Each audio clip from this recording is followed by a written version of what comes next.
Horror story पुरानी हवेली का राज। रात का समय है। तीन दोस्त रीमा, मोहित और अर्जुन गांव के बाहर खड़ी पुरानी हवेली को देखने जाते हैं। लोग कहते हैं कि वहां भूत रहता है। हवेली की टूटी खिड़कियों से हवा की सीटी जैसी आवाजें आती है।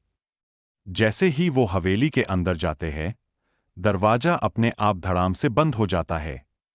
रीमा कांपते हुए कहती है, हम फंस गए।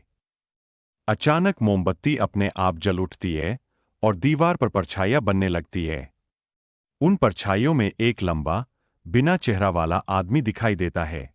वो आवाज करता है, यह हवेली मेरी है, यहां कोई नहीं बचता।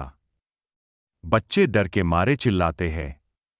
अचानक वो परछाई हंसने लगती है और कहती है, हाँ हाँ, मजाक था। मैं इस हवेली का जादुई रक्षक हूं। असल में वो भूत नहीं था, बल्कि हवेली का पहरेदार। वो बच्चों को एक पुरानी किताब देता है और कहता है, इसे संभालो, इसमें तुम्हारे गांव की रक्षा का राज है। बच्चे हवेली से बाहर जाने की कोशिश करते हैं, लेकिन हवेली का दरवाजा गायब हो जाता है। रीमा घबराकर कहती है, अब हम कैसे निकलेंगे? मोहित धीरे से बोलता है, शायद उस किताब में ही जवाब है।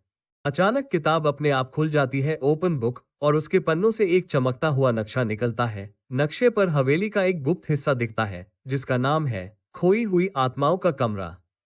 बच्चे टॉर्च लेकर अंधेरे गलियारों से गुजरते हैं। सीढ़ियां पुरानी और टूटी हुई हैं। हर कदम पर कर्कश आवाज आती है। अचानक पीछे से एक फुसफुसाहट गूंजती है, यहाँ मत आओ, भूत।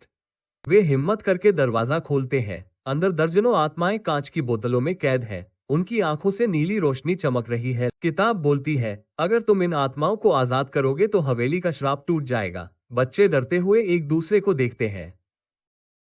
रीमा हिम्मत जुटाकर किताब का मंत्र पढ़ती है। बोतलें टूट जाती हैं और आत्माएं रोशनी बनकर उड़ जाती हैं। पूरी हवेली कांपने लगती है। दीवारें हिलती हैं और अचानक सब कुछ शांत हो जाता है।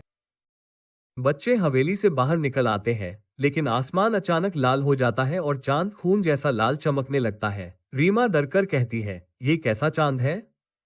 किताब अपने आप खुल जाती है और उसमें लिखा होता है, लाल चांद की रात, शाप का दूसरा चरण जाग उठेगा। बच्चों की आंखों में डर फैल जाता है। गांव के मंदिर की घंटियां अपने आप बजने लगती हैं और जमीन से एक दरार निकलकर लाल धुआं उठने लगता है। मोहित घबराकर कहता है, लगता है असली खतरा अब शुरू हुआ है। अचानक गांव के बीचों बीच एक प्राचीन मूर्ति जिंदा हो उठती है। उसकी आंखों से खून जैसे आंसू बह रहे हैं और आवाज आती है, मुझे मुक्त करो, वरना ये गांव हमेशा के लिए शापित रहेगा। किताब